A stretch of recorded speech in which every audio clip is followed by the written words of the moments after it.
Jariba, winner of the Matrix Fight 7 52 kg category MMA fighter Jojo Rajkumari, also known as Cobra Queen bu felicitation ge thauram asida lengbirakliba khwai tarabu taram nokchabaga loinana Impact News Gauri Hawam anchor na ikokno na khurumjari ngasi ge thauram asigi presidium members sing oina election bigadaba Laimapopam Godother Guest of Honor Sarungbam Nabakumar Guest of Honor Advisor Working Committee Katrimayum Ibatombi Working President NPP Singjumay Block Sri Oinam Roman Intending Candidate NPP 13 Singjumay AC Ngasigi Presidium Member Sing Dai Silangkat Pirak Naba Noluk Naning Singjari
Ngasigi thauram asigi presidium member in election biribasing asida chamba khudol pot tambina bagidamak Nivarani Thaunawjam President NPYF Girls Wing Singjamay Block put noluk naning singjari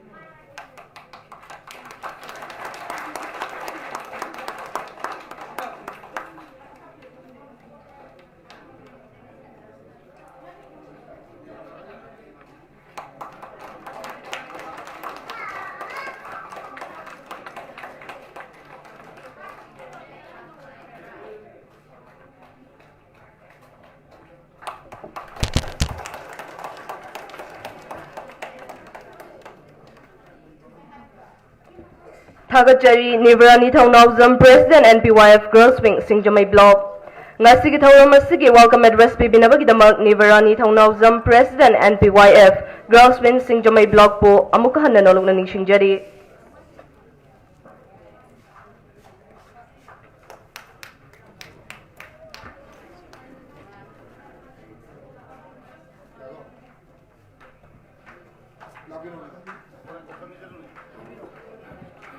Ngasigi thauram asigi Chief Guest of Election bigadaba Sri Oinam Roman Intending Candidate NPP 13 Singjamay AC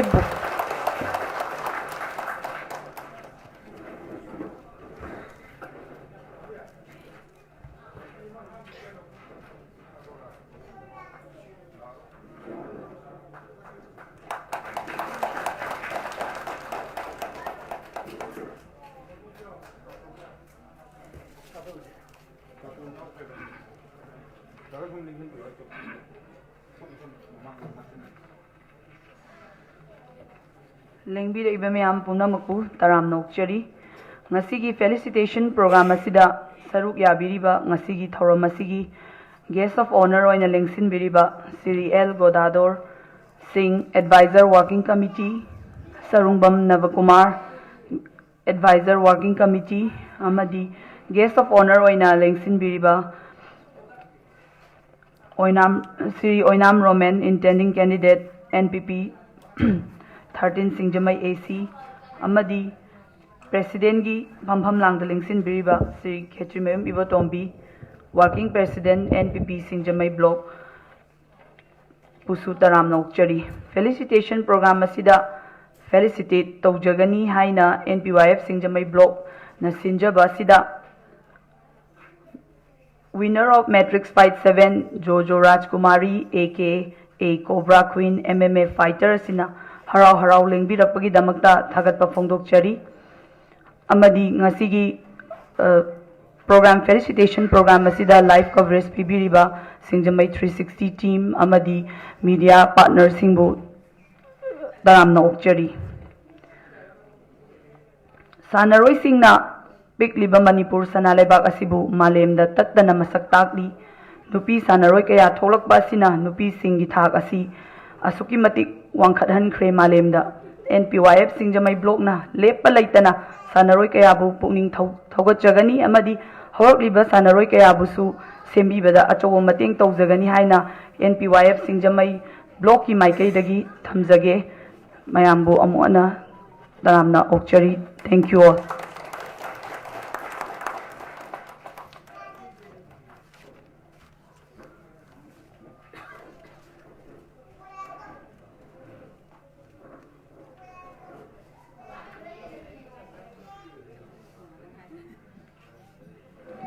Thagachari Nivarani Thaunawzam President NPYF Girls Wing Singjamai Block Ngasigi Thauramasi keynote address pibinabagidamak Sunil Laishangtham Convener Working Committee Singjamai Block po nolukna ningsingjari.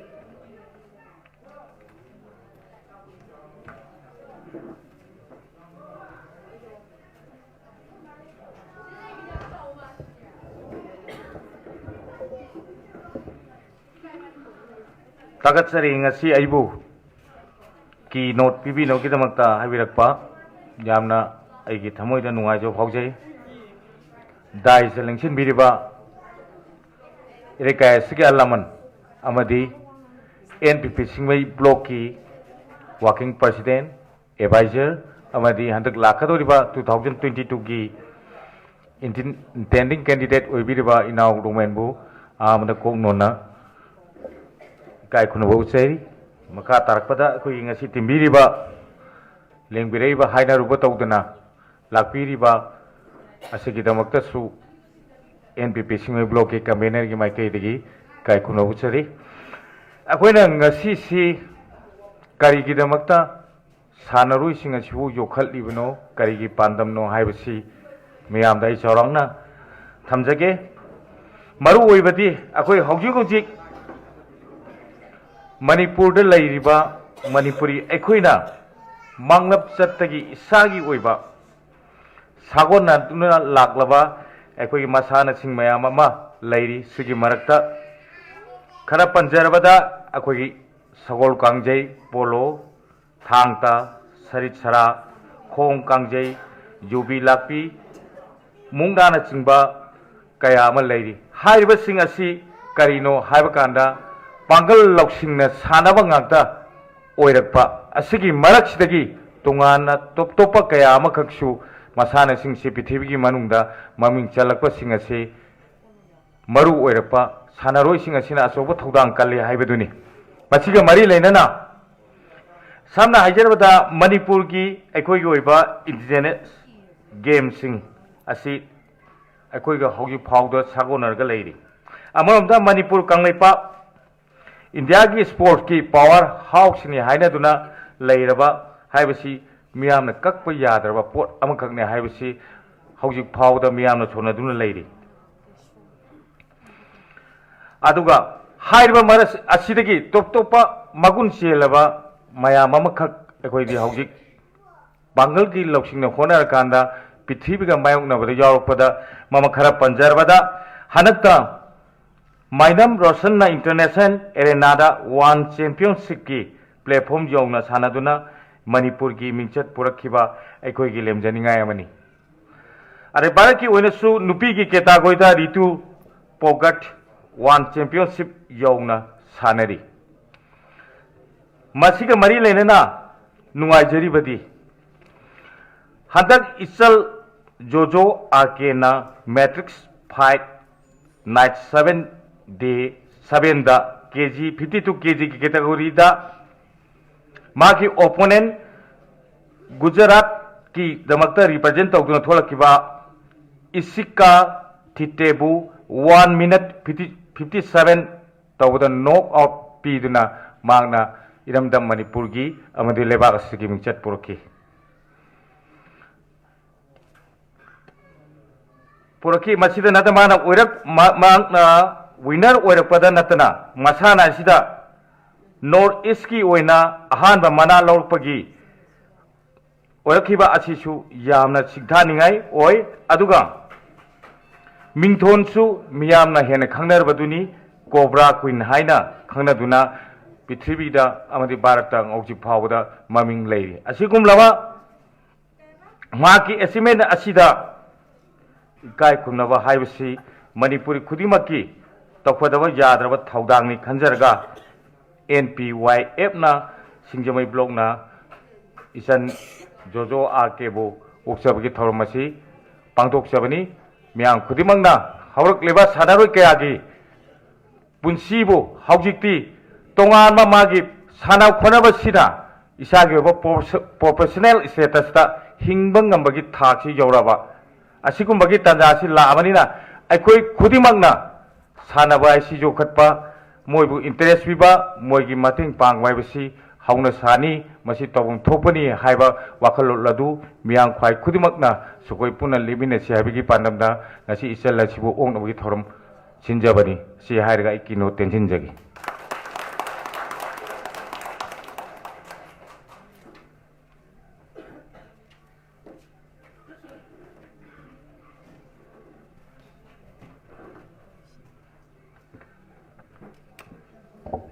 Thagachari Sunil Laishang Them Convener Working Committee Singjamai Block Ngasigi Thauramasi Chief Guest Oina Lengshin Biri Basri Oina Roman Intending Candidate NBP 13 Singjamai ACBO Ngasi Winner of the Matrix Fight 752 KZ category MMA fighter Jojo Pagidamak Nolugnaning Shingjari Amadi Jojo Rajkumari, also known as Cobra Queen, MMA fighter, winner of the Matrix Fight 752 category, stage Sakta Langkat Pirak na Banolog na Ningsing Jari.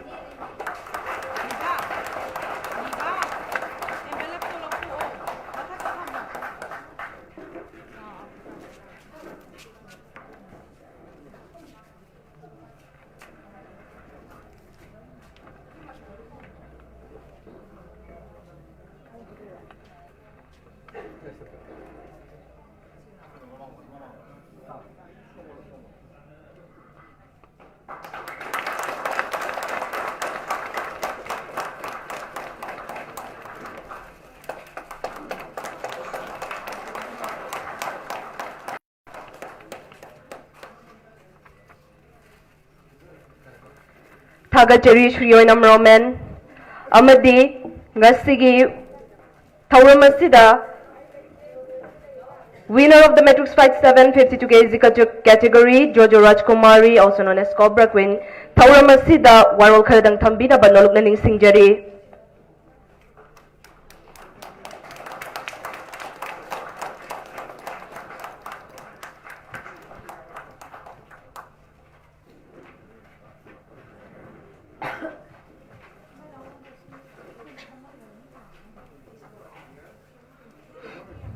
Ahamamuktada Tibiriba Miampunamu, Jojo Rajkumari Ana Ikorona Kurumjari, Gas the Lemchin Biriba, Agi Babung Simbusu, Ahamamuktada Kurumjari. MMA Horok Pase, I say 2007 Dagi, I say kickboxing day Horok Pane, kickboxing day Horok Pase. Koi family condition jo yamna kano oi banina mamana su yaraktaba ado aise akoi imung se hana akoi baba se diver ne ado outside ta thorokpa mamana hotel phamaga adagi kon charaga fi yolakanda aduga mamaga aise akoi mana su yolakte akoi chena adum mamana fi yon machatlingai da akoi chega adum akoi che jo kon cha jana ai pora ga adum imung je business pudi adum tap macam taro ado aise 2007 dagi kickboxing sanarapase yaram de mamana yaram da se aina hotel gi ising honba chatpa saraga phi suba saraga imanabi ma agi best friend mama di sanabasu lep khreba mana sanabase nungai du male na aina punch thinba yawrobase da aingon yamna nungai ba orak ado aise ahamada dance han tore dance tor podagi aduga hojiki kickboxing je kaino khangam de bahana khangam da bisida aina ꯑꯃꯨꯛꯇꯪ chance ꯌꯦꯡꯒꯦꯅ ꯃꯃꯥꯗ ꯍꯥꯏꯕꯁꯦ ꯌꯥꯔꯛꯇ꯭ꯔꯦ ꯑꯗ ꯅꯨꯄꯤ ꯑꯣꯏꯅ ꯁꯥꯟꯅꯔꯒ ꯀꯩꯗꯧꯗꯣꯏꯅꯣ ꯅꯨꯄꯤ ꯑꯣꯏꯅ ꯂꯩꯌꯨ ꯈꯣꯠꯂꯣ ꯅꯪ ꯇꯧꯔꯤꯕ ꯗꯥꯟꯁꯇꯣ ꯑꯗꯨꯝ ꯇꯧ ꯈꯣꯠꯂꯣꯅ ꯍꯥꯏꯕꯁꯦ ꯌꯥꯗꯕꯤꯗ ꯑꯩꯅ ꯑꯗꯨꯝ ꯂꯣꯟ ꯆꯠꯄꯁꯤꯗ ꯐꯖꯅ ꯄ꯭ꯔꯦꯛꯇꯤꯁꯁꯦ ꯇꯧꯔꯦ ꯑꯗꯨꯒ ꯁꯥꯔꯁꯤꯅ ꯑꯩꯒꯤ ꯑꯍꯥꯟꯕꯒꯤ ꯑꯣꯖꯥꯁꯦ ꯔꯣꯏꯖꯦꯟꯗꯔ ꯅꯆꯧꯗꯩꯅꯦ ꯃꯥꯁꯨ ꯐꯦꯃꯤꯂꯤꯗꯣ ꯌꯥꯝꯅ ꯋꯥꯏꯑꯦ ꯋꯥꯕꯗꯣ ꯑꯩ ꯐꯥꯏꯠ ꯊꯣꯛꯅꯤꯡꯉꯦ ꯍꯥꯏꯕ ꯃꯇꯝꯁꯤꯗ ꯃꯥꯅ ꯌꯥꯅꯤ ꯊꯣꯛꯄ ꯅꯪꯉꯣꯟꯗ ꯀꯩꯒꯨꯝꯕ ꯑꯃ ꯌꯥꯎꯋꯦ ꯑꯩꯁꯦ ꯑꯣꯏꯅꯁꯨ ꯍꯩꯅꯕ ꯀꯩꯒꯨꯝꯕ ꯑꯃ ꯌꯥꯎꯋꯦ ꯑꯗꯨꯗ ꯅꯪ ꯁꯣꯏꯗꯅ ꯅꯪ ꯑꯐꯥꯎꯕ ꯑꯣꯏꯅꯤ ꯃꯃꯥꯗ ꯍꯥꯏꯅꯒꯦꯅ ꯍꯥꯏꯅꯕꯁꯤꯗ ꯃꯃꯥꯗ ꯌꯥꯔꯛꯇ꯭ꯔꯦ ꯑꯗꯣ ꯁꯥꯔ ꯑꯗꯨꯝ ꯑꯍꯥꯟꯕꯅꯦ ꯑꯃꯨꯛꯇꯪ ꯊꯣꯛꯑ ꯌꯦꯡꯁꯤ ꯁꯤꯗ ꯃꯦꯗꯜ ꯂꯧꯔꯒꯅ ꯂꯧꯔꯦ ꯂꯧꯗ꯭ꯔꯒꯅ ꯂꯧꯗ꯭ꯔꯦꯅ ꯍꯥꯏꯔꯦ ꯑꯩꯈꯣꯏ ꯃꯥꯁꯤꯅ ꯑꯗꯨꯗ ꯊꯣꯛꯄꯁꯤꯗ ꯈꯥ ꯄꯣꯠꯁꯝꯃꯝꯁꯤꯗ ꯑꯩꯅ ꯋꯦꯠ 48ꯁꯦ ꯊꯣꯛꯄꯁꯤꯗ ꯑꯩꯅ ꯃꯤ 4 ꯐꯨꯔꯀꯥꯟꯗ ꯒꯣꯜꯁ ꯂꯧꯔꯛꯑꯦ ꯑꯗꯨꯒ ꯕꯦꯁ ꯐꯥꯏꯇꯔꯁꯨ ꯇꯥꯔꯛꯑꯦ ꯑꯗꯨꯗꯒꯤ ꯃꯃꯥ ꯃꯣꯏꯁꯤ ꯌꯥꯔꯛꯄꯗꯒꯤ 2015 ꯕꯨꯛꯁꯦ ꯑꯩꯁꯦ ꯀꯤꯛꯕꯣꯛꯁꯤꯡ ꯁꯥꯟꯅꯔꯝꯃꯦ ꯑꯗꯨꯒ ꯑꯁꯥꯝꯗ ꯑꯩꯈꯣꯏ ꯑꯪꯀꯜꯒꯤ ꯃꯅꯥꯛꯇ ꯂꯩꯔ ꯃꯇꯨꯡꯁꯤꯗ MMA ꯁꯦ ꯃꯅꯤꯄꯨꯔꯗ 2017ꯗꯒꯤ ꯀꯩꯅꯣ ꯇꯧꯔꯛꯄꯅꯦꯕ ꯂꯤꯡꯈꯠꯂꯛꯄꯅꯦꯕ ꯑꯗꯨ ꯁꯥꯔ ꯐ꯭ꯔꯦꯡꯅ ꯄꯨꯁꯤꯟꯕꯤꯔꯛꯄꯅꯦ ꯃꯅꯤꯄꯨꯔꯗ ꯑꯍꯥꯟꯕ ꯁꯥꯔ ꯐ꯭ꯔꯦꯡꯅ MMA ꯁꯦ ꯄꯨꯁꯤꯜꯂꯛꯄꯅꯦ ꯑꯩꯅ FBꯗ ꯀꯩꯅꯣ ꯀꯤꯟ ꯊꯤꯟꯕꯩ ꯑꯃ ꯊꯥꯒꯠꯂꯦ ꯀꯤꯟ ꯊꯤꯟꯕꯩ ꯑꯃ ꯊꯥꯒꯠꯄꯁꯤꯗ ꯑꯗꯨꯁꯨ ꯂꯩꯉꯣꯏꯗ ꯕꯣꯔꯥ ꯍꯥꯜꯂꯀꯥꯟꯗ ꯑꯁꯥꯝꯗꯅꯦ ꯂꯐꯨ ꯃꯔꯛꯇ ꯑꯗꯣ ꯁꯥꯔꯅ ꯅꯪ ꯐꯥꯏꯇꯔꯔ ꯍꯪꯉꯦ ꯑꯩꯅ ꯃꯥꯅꯦ ꯑꯗꯨꯗꯤ ꯃꯅꯤꯄꯨꯔꯗ MMA ꯁꯤꯟꯗꯨꯔꯤ ꯅꯨꯄꯤ ꯐꯥꯏꯇꯔ ꯂꯩꯇꯦ ꯅꯪ ꯏꯟꯇꯔꯦꯁ ꯂꯩꯕ꯭ꯔꯥ ꯍꯥꯏ ꯀꯥꯟꯗ ꯑꯩꯁꯨ ꯒꯦꯝꯗꯣ ꯑꯇꯣꯞꯄꯗꯤ ꯃꯌꯥꯝ ꯑꯩꯈꯣꯏ ꯃꯅꯤꯄꯨꯔꯒꯤ ꯄ꯭ꯂꯦꯌꯔ ꯑꯐꯥꯎꯕ ꯃꯌꯥꯝ ꯂꯩꯗ ꯒꯦꯝꯗꯣ ꯑꯩꯁꯨ ꯑꯍꯥꯟꯕ ꯑꯣꯏꯕꯅꯤꯅ ꯁꯤꯗ ꯑꯩꯁꯨ ꯂꯥꯏꯕꯛꯁꯦ ꯂꯦꯞꯍꯧꯔꯒꯦꯅ ꯑꯩꯁꯨ ꯁꯤꯗ ꯆꯪꯀꯥꯟꯗ ꯑꯍꯥꯟꯕ 2018ꯒꯤ ꯂꯥꯁ ꯋꯤꯛꯇ MMA ꯁꯦ ꯃꯅꯤꯄꯨꯔꯗ ꯁꯤꯟꯈꯤꯕꯅꯦ ꯑꯗꯨ ꯃꯇꯨꯡꯗꯒꯤ 18ꯗꯒꯤ 19 ꯕꯨꯛꯁꯦ ꯐꯦꯃꯤꯂꯤ ꯑꯩꯈꯣꯏ ꯆꯦꯅ ꯑꯩꯈꯣꯏ ꯏꯇꯩꯒꯅ ꯄꯩꯁꯥ ꯑꯗꯨꯝ ꯊꯥꯔꯝꯃꯦ ꯑꯩꯁꯨ ꯂꯧꯕꯗꯣ ꯏꯀꯥꯏ ꯈꯜꯂꯛꯑꯕꯅꯤna ꯑꯩꯁꯨ ꯆꯥꯎꯔꯛꯑꯕꯅꯤꯅ ꯏꯀꯥꯏꯔꯦ ꯑꯗꯨꯝ ꯊꯥ ꯈꯨꯗꯤꯡꯒꯤ 30 40 50ꯁꯦ ꯑꯗꯨꯝ ꯔꯦꯟ ꯕꯔꯥ ꯊꯤꯕꯣ ꯑꯗꯒꯤ ꯁꯤꯒꯤ ꯐꯥꯏꯠꯁꯤꯗꯤ ꯗꯥꯏꯠ ꯆꯥꯗꯕ ꯌꯥꯔꯛꯑꯣꯏ ꯈ꯭ꯋꯥꯏꯗꯒꯤ ꯒꯦꯝ ꯂꯩꯔꯤ ꯃꯌꯥꯝꯁꯤꯗꯒꯤ ꯑꯩꯒꯤ ꯋꯥꯈꯜꯗꯗꯤ ꯈ꯭ꯋꯥꯏꯗꯒꯤ ꯁꯥꯊꯤꯕ ꯒꯦꯝꯁꯤꯅꯦ ꯁꯤꯕ ꯆꯪꯕ ꯇꯝꯕ ꯉꯝꯕ ꯅꯠꯇꯦ ꯑꯩꯈꯣꯏꯅ ꯐꯥꯏꯠ ꯊꯣꯛꯄ ꯃꯇꯝꯗ ꯀꯣꯟꯇꯦꯛ ꯁꯥꯏꯟ ꯏꯅꯩꯗꯣ ꯑꯩ ꯏꯁꯥꯅ ꯁꯤꯔꯁꯨ ꯌꯥꯔꯦ ꯗꯥꯏꯠꯇ ꯑꯩꯅ ꯄꯨꯖꯔꯤꯅꯦꯕ ꯌꯥꯝꯅ ꯃꯔꯨꯑꯣꯏꯕ ꯒꯦꯝꯅꯦ ꯈꯤꯇꯪ ꯁꯣꯛꯄ ꯑꯗꯩ ꯀꯩꯅꯣꯝꯃ ꯃꯐꯝ ꯆꯥꯗꯕ ꯑꯃ ꯀꯥꯎꯈꯤꯕꯗ ꯑꯗꯨꯝ ꯈꯨꯗꯛꯇ ꯑꯗꯨꯝ ꯁꯤꯕꯤꯅꯤ ꯁꯤ ꯒꯦꯝꯁꯤꯗꯤ ꯑꯗꯨꯅ ꯌꯥꯝ ꯂꯨꯕ ꯒꯦꯝꯅꯤꯅ ꯏꯁꯥꯅ ꯃꯦꯅꯦꯖ ꯇꯧꯔꯒ ꯄ꯭ꯔꯦꯛꯇꯤꯁ ꯇꯧꯕꯗꯁꯨ ꯁꯣꯛꯄ ꯌꯥꯕ ꯅꯠꯇꯦ ꯈꯣꯡ ꯇꯦꯛꯑꯒꯗꯤ ꯑꯗꯨꯝ ꯂꯣꯏꯔꯦ ꯑꯗꯨꯃꯥꯏꯅ ꯋꯥꯅ ꯍꯣꯠꯅꯔꯛꯄꯁꯦ ꯍꯥꯏꯗꯤ ꯅꯨꯄꯤꯁꯨ ꯑꯣꯏꯕꯅꯤꯅ ꯔꯦꯟꯇꯁꯨ ꯂꯩꯕꯅꯤꯅ ꯄꯣꯠ ꯕꯤꯖꯤꯅꯦꯁ ꯇꯧꯕ ꯍꯧꯔꯦ ꯃꯃꯥ ꯃꯣꯏꯗꯤ ꯂꯧꯗ꯭ꯔꯦ ꯑꯗꯒꯤ ꯕꯤꯖꯤꯅꯦꯁ ꯇꯧ ꯍꯧꯔꯦ ꯅꯨꯄꯤꯁꯨ ꯑꯣꯏꯔꯦ ꯄꯣꯠ ꯂꯩ ꯂꯥꯛꯄꯗ ꯅꯨꯄꯥ ꯌꯥꯎꯔꯛꯀꯅꯤ ꯅꯨꯄꯤ ꯌꯥꯎꯔꯛꯀꯅꯤ ꯂꯩꯀꯥꯏꯗꯒꯤ ꯉꯥꯡꯅꯕ ꯌꯥꯎꯔꯝꯒꯅꯤ ꯉꯥꯡꯅꯗꯕ ꯑꯗꯨꯒꯤ ꯃꯌꯥꯝ ꯑꯋꯥꯕꯁꯨ ꯃꯌꯥम ꯊꯦꯡꯅꯔꯛꯑꯦ ꯑꯗꯨꯒ ꯏꯃꯥꯡꯗ ꯉꯥꯡꯕ ꯉꯝꯗ꯭ꯔꯁꯨ ꯇꯨꯡꯗ ꯉꯥꯡꯕꯁꯨ ꯃꯌꯥꯝ ꯊꯦꯡꯅꯩ ꯑꯗꯨ ꯃꯌꯥꯝꯗꯣ ꯑꯩꯅ ꯐꯦꯁ ꯇꯧꯔꯒ 2021 ꯁꯤꯕꯨꯛ ꯁꯤꯒꯤ ꯃꯦꯛꯇꯤ ꯐꯥꯏꯠ ꯅꯥꯏꯠꯁꯦ ꯁꯤ ꯊꯣꯛꯄ ꯉꯝꯅꯕ ꯌꯨꯝꯗꯒꯤ ꯗꯤꯄꯦꯟ ꯑꯝꯇ ꯇꯧꯗꯕꯤꯗ ꯁꯤꯕꯨꯛ ꯍꯥꯏꯗꯤ ꯑꯩꯁꯨ ꯏꯃꯥꯟꯅꯕ ꯃꯌꯥꯝ ꯇꯤꯟꯅꯩꯅꯤ ꯑꯗꯒꯤ ꯏꯃꯥꯟꯅꯕꯤ ꯃꯌꯥꯝ ꯇꯤꯟꯅꯕꯗ ꯅꯝꯐꯨꯗ ꯀꯦꯟꯗꯜꯁꯦ ꯂꯣꯛꯗꯥꯎꯟ ꯃꯅꯨꯡꯁꯦ ꯑꯩꯅ ꯁꯥꯕꯁꯦ ꯀꯦꯟꯗꯜꯁꯦ ꯈꯨꯠꯁꯥ ꯊꯤꯟꯖꯥꯏ ꯅꯣꯡꯃꯗ ꯗꯖꯟ 50 ꯃꯌꯥ ꯁꯥꯔꯝꯒꯅꯦꯕ ꯑꯗꯒꯤ ꯃꯩ ꯑꯃꯨꯛ ꯆꯨꯅꯤ ꯑꯗꯒꯤ ꯊꯥ 2ꯃꯨꯛꯁꯦ ꯑꯩꯁꯦ ꯁꯣꯔ ꯍꯣꯟꯕꯁꯨ ꯅꯨꯡꯉꯥꯏꯇ꯭ꯔꯦꯕ ꯀꯦꯟꯗꯜꯒꯤ ꯃꯅꯤꯟꯗꯨꯅ ꯃꯩꯈꯨꯗꯨꯅ ꯑꯗꯨ ꯀꯨꯆꯨ ꯀꯨꯃꯦꯟꯒꯁꯦ ꯑꯝꯇ ꯁꯦꯡꯗ꯭ꯔꯦ ꯃꯄꯥꯟ ꯊꯣꯛꯄꯁꯨ ꯉꯝꯈꯤꯗꯦꯕ ꯑꯗꯨꯗ ꯑꯗꯨ ꯀꯦꯟꯗꯜꯁꯦ ꯁꯥꯔ ꯑꯗꯨ ꯃꯇꯨꯡꯗꯒꯤ ꯁꯣꯔ ꯍꯣꯟꯕꯁꯨ ꯅꯨꯡꯉꯥꯏꯇꯦ ꯑꯗꯒꯤ ꯁꯥꯟꯅꯕꯁꯦ ꯍꯧꯔꯛꯇꯨꯔꯕꯅꯦꯅ ꯀꯦꯟꯗꯜ ꯁꯥꯕꯁꯦ ꯇꯣꯛꯑꯒ ꯑꯩꯁꯦ ꯐꯤ ꯑꯃꯨꯛ ꯌꯣꯜꯂꯦ ꯑꯗꯒꯤ ꯉꯥ ꯑꯃꯨꯛ ꯌꯣꯜꯂꯦ ꯏꯟꯁꯥꯡ ꯑꯃꯨꯛ ꯌꯣꯜꯂꯦ ꯑꯩꯅ ꯑꯗꯨꯝ ꯂꯝꯕꯤꯗ ꯆꯠꯂꯒ ꯑꯗꯨꯝ ꯑꯌꯨꯛꯁꯦ ꯉꯟꯇꯥ ꯍꯧꯒꯠꯂꯒ ꯈꯨꯃꯟꯗ ꯑꯃꯨꯛ ꯁꯪꯒꯣꯝ ꯄ꯭ꯂꯦꯌꯔ ꯃꯌꯥꯝꯗꯣ ꯂꯣꯏ ꯊꯥꯔꯝꯃꯅꯤ ꯑꯗꯨꯒ ꯑꯃꯨꯛ ꯑꯩ ꯁꯥꯟꯅ ꯅꯪꯅꯕ ꯑꯃꯨꯛ ꯂꯥꯛꯑꯅꯤ ꯑꯗꯨꯒ ꯍꯜꯂꯛꯑꯒ ꯑꯃꯨꯛ ꯆꯥꯛ ꯑꯃꯨꯛ ꯊꯣꯡꯅꯤ ꯑꯩꯉꯣꯟꯗ ꯔꯦꯁꯁꯦ ꯁꯨꯡꯂꯩ ꯂꯩꯈꯤꯗꯦꯕ ꯑꯗꯨꯅ ꯑꯩꯒꯤ ꯋꯥꯈꯜꯗꯗꯤ ꯂꯩꯔꯤꯕ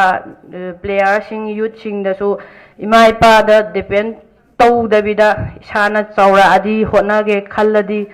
ꯏꯃꯥ ꯏꯄꯥꯒꯤ ꯑꯋꯥꯕ ꯃꯌꯥꯝꯗꯣ ꯌꯦꯡꯒꯗꯨꯅ ꯌꯦꯡ ꯇꯥꯔꯒꯁꯨ ꯈꯥꯡꯕꯕꯨ ꯀꯜꯂꯗꯤ ꯃꯤ ꯑꯣꯏꯕꯁꯦ ꯀꯩꯁꯨ ꯅꯠꯇꯦ ꯑꯗꯨꯅ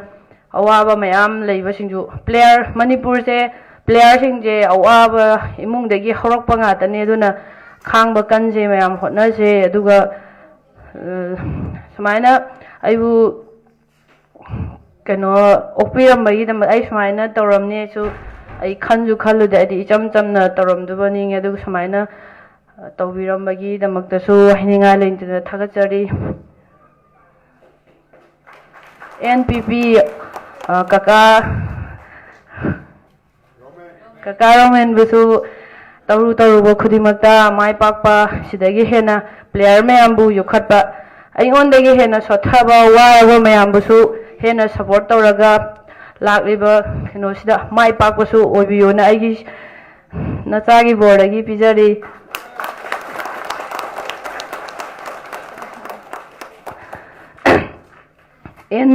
NPYF so hiding a letter na Tagatari. I said, look, Tauri knows it, the Wang was in on the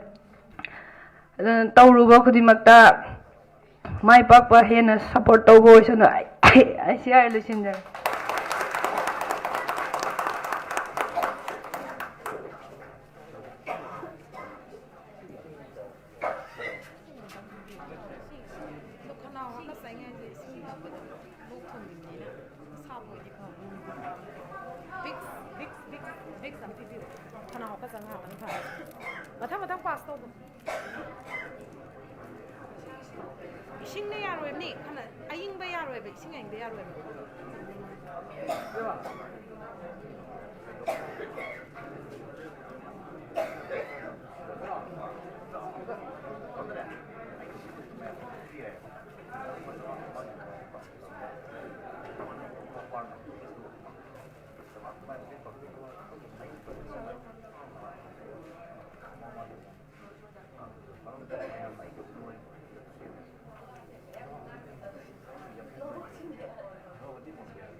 Thagachari Jojo Rajkumari, also known as Cobra Queen, MMA fighter, winner of the Matrix Fight 7 52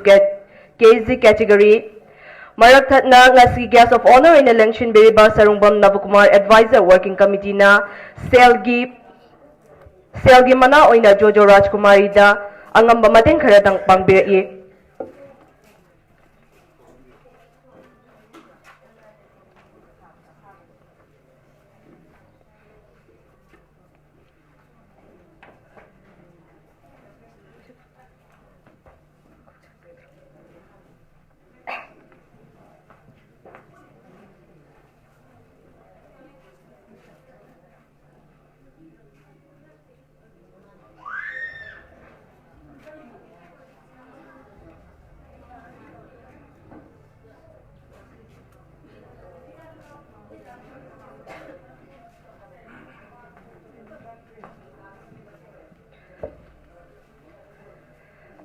Sarungbam Navakumar advisor working committee guest of honor bo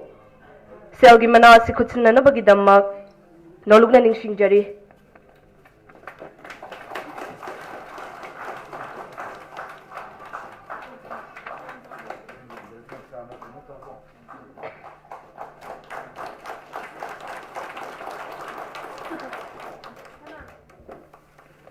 Thagachari Thauram masigi maka chathajarakpo oina Sri Oinam Roman intending candidate NBP na ngasigi thauram masida warol khardang thambinaba nolukna ningsingjari.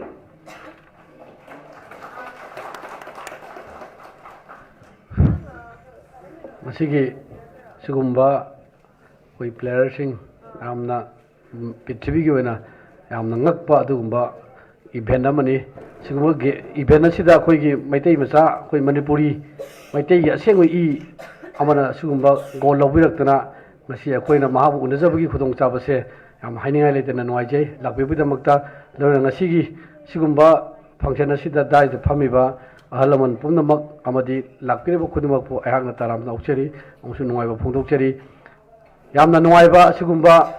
maitai gi koi manipur habasi prithibida khwaidagi maming leba akoi tasengba akoi maitai nupi maitai thauna do tasengna mangonda maitai asengba I do yawmbagi ngasi adugumba game asir mana mai pakuni adubu ayakna sanawai khudimba okpagi thauram su mathang mathang adum tawjagani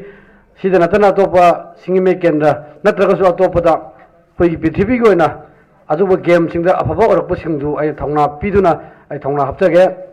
aduga aina yamna sum ai pamjaba amakhakna akhoi Jojo Rajkumari na mana khoi tholeba mingse tasengna aina sum ai modni ko tasengna khoi maitai gi maming hapada kaiba kai lege sum khoi no Jojo haibasi atopa lamgi maleba ꯑꯗꯣ ꯑꯩꯈꯣꯏ ꯃꯩꯇꯩꯒꯤ ꯑꯣꯏꯕ ꯃꯤꯡ ꯂꯤꯡꯊꯣꯏ ꯉꯝꯕꯤꯅꯤ ꯈꯪꯗꯦ ꯑꯃꯅꯤ ꯈꯪꯗꯦ ꯃꯔꯝꯗꯤ ꯑꯁꯤꯒꯨꯝꯕ ꯒꯦꯝ ꯑꯁꯤ ꯄꯥꯛ ꯑꯩꯈꯣꯏ ꯄ꯭ꯔꯤꯊꯤꯕꯤꯗ ꯑꯩꯈꯣꯏ ꯍꯥꯏꯔꯤꯕ ꯑꯩꯈꯣꯏ ꯃꯩꯇꯩ ꯅꯨꯄꯤꯒꯤ ꯊꯧꯅꯥꯗꯣ ꯑꯩ ꯇꯁꯦꯡꯅ ꯈꯪꯍꯟꯅꯤꯡꯉꯦꯕ ꯑꯗꯨꯒ ꯖꯣꯖꯣ ꯍꯥꯏꯔꯒꯗꯤ ꯑꯩꯈꯣꯏ ꯇꯁꯦꯡꯅ ꯃꯩꯇꯩꯒꯤ ꯏ ꯑꯣꯏꯔꯒꯁꯨ ꯃꯩꯇꯩꯒꯤ ꯏ ꯃꯥꯟꯗꯕ ꯑꯃꯈꯛ ꯂꯩꯖꯕ ꯑꯗꯨꯅ ꯃꯁꯤ ꯑꯩꯒꯤ ꯃꯣꯠꯅꯤꯀꯣ ꯑꯗꯨꯅ ꯖꯣꯖꯣꯒꯤ ꯃꯤꯡꯁꯤ ꯑꯩ ꯃꯩꯇꯩꯒꯤ ꯃꯃꯤꯡ ꯑꯃ ꯑꯩ ꯌꯥꯝꯅ ꯊꯨꯅ ꯑꯩꯒꯤ ꯋꯥꯈꯜꯗ ꯄꯥꯝꯖꯩ ꯑꯁꯤꯒꯨꯝꯕ ꯐꯥꯏꯇꯔ ꯍꯥꯏꯕꯗꯤ ꯌꯥꯝꯅ ꯁꯥꯊꯤꯕ ꯑꯩꯈꯣꯏ ꯑꯃꯨꯛꯇ ꯀꯅꯥꯒꯨꯝꯕ ꯃꯤ ꯑꯃꯠꯇꯅ ꯉꯝꯃꯔꯣꯏꯗꯕ ꯑꯩꯈꯣꯏ ꯗꯨ ꯑꯣꯔ ꯗꯥꯏ ꯁꯤꯔꯁꯨ ꯌꯥꯔꯦ ꯍꯥꯏꯔꯒ ꯁꯥꯟꯅꯕ ꯒꯦꯝꯅꯦꯕ ꯁꯤꯒꯨꯝꯕ ꯒꯦꯝ ꯑꯁꯤꯗ ꯃꯩꯇꯩ ꯅꯨꯄꯤꯅ ꯁꯨꯃꯥꯏꯅ ꯂꯧꯔꯛꯄ ꯍꯥꯏꯕꯁꯦ ꯑꯩꯈꯣꯏꯅ ꯌꯥꯝ ꯉꯛꯆꯕ ꯑꯩꯈꯣꯏ ꯌꯥꯝ ꯊꯧꯅꯥ ꯂꯩꯕ ꯑꯩꯈꯣꯏ ꯄ꯭ꯔꯤꯊꯤꯕꯤꯒꯤ ꯃꯅꯨꯡꯗ ꯑꯩꯈꯣꯏ ꯃꯅꯤꯄꯨꯔ ꯍꯥꯏꯕꯁꯦ ꯁꯛ ꯇꯥꯛꯄꯗ ꯑꯆꯧꯕ ꯊꯧꯗꯥꯡ ꯑꯃ ꯂꯧꯔꯤꯕ ꯑꯗꯨꯒꯨꯝꯕ ꯒꯦꯝ ꯑꯃ ꯃꯤꯁꯛ ꯑꯃꯅꯤ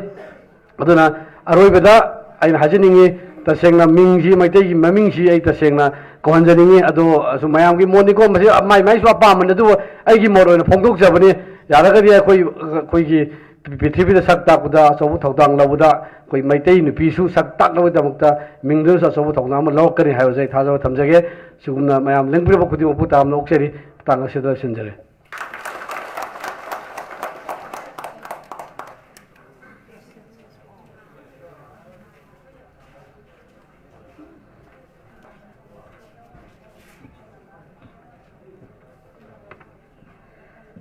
Thagachari Shri Oinam Roman Singh, intending candidate NBP. Ngasigi thauram asigi President oina election biriba Khetrimayum Ibatombi Working President NPP Singjamai Block po thauram apugi warol thambina bagidamak nalukna ningsingjari.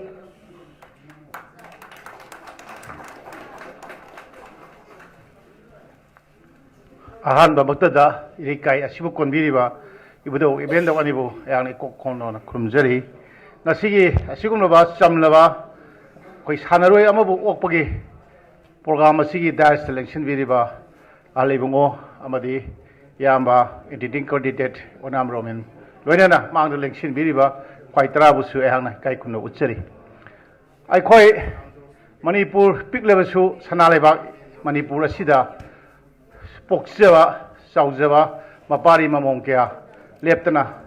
Pitivigi Pambakta, Sanavi Pida, Kanduna, Manipurgi Mai Poragli. Nasimak Equina Okseriva, Sanaro Asi, Manipur Imalebaki, Mamom, Tauna Favi, Zozo Rajkumari, Mahana Purakli Basi, Akoi Lebak Asigi, Iramdam, Imalebak Asigi, Mixatni. Mahaki damakta aina ahama utada mayamdagi khubak ahau wamtang nijage. Thank you. Ngasi Jojo Raj Kumarina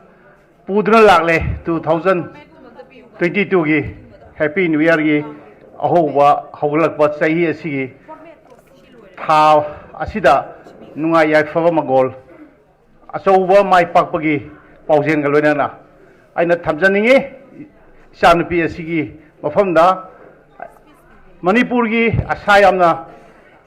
laiba adugumba honaba kanba mahana piramba warol mahagi sanabagi haurakpagi wari sina tai ima lebak ase nupigi oiba thauna ase ngasi su adumak lengdan leiri yamna leikhre ima Manipur asida poksebi mamom singi oiba thauna nupi lan adigi tongan makhalgi thauna phabigi sanabada ngasi su mangjing thari haibase aina haibada haiman matholoi wayam sangna Hajani I told the quality, I now Roman and the candidate Sina Manipur da Laiva Sanaro sing the Natana, Tongan Matret and Asibok, the Mahana, Hanmalitana, Puning Tawalakpa, Miamgi, the Mukta Mahana, Hodajar, say Mahaki Romangi, Maki Mangjari Malana say, Ishona, Mapu Kambiba, my Pakpa Ngamba, Tauna Hen, Piba Ngamba, or a Sunaiva Wapam Tamjaraga, Tezinjari.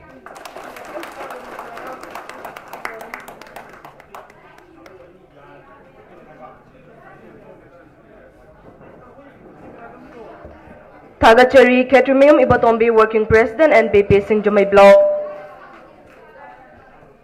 Ngasigi thauram asi makajat thajarakpo oina NYPF Men's Wing-gi maikaidagi angamba achamba khudol amatang tamjage haina khanghanbirai. Hariba sigi damak NYPF Men's Wing-gi Working President Salam George po stage ta noluk ningsingjari.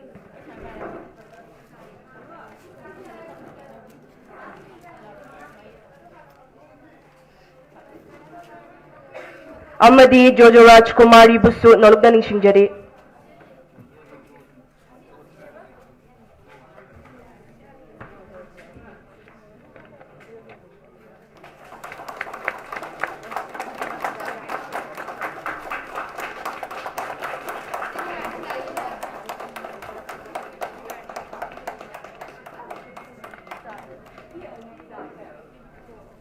Thagachari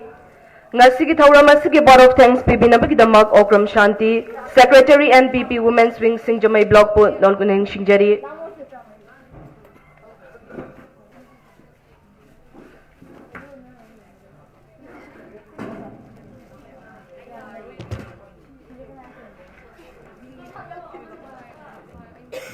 Thank you, Gauri.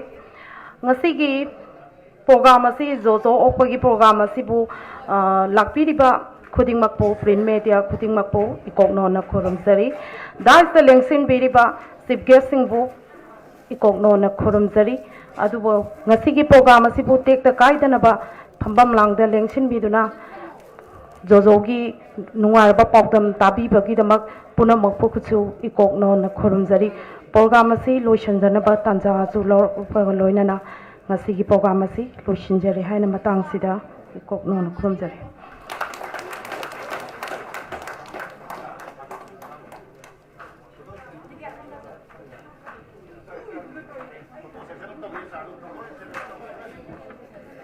Ngasigi thauram asi loishinjaraknabagi tanja adu yausilakle amadi ngasigi thauram asida haubadagi loiba fauba lengbiraktuna mapung fahanbibagi damak sinjalangjari basing mau sinjaraga lengbirakli ba khwai taraba amuka hanna thagat ba phongdokchari.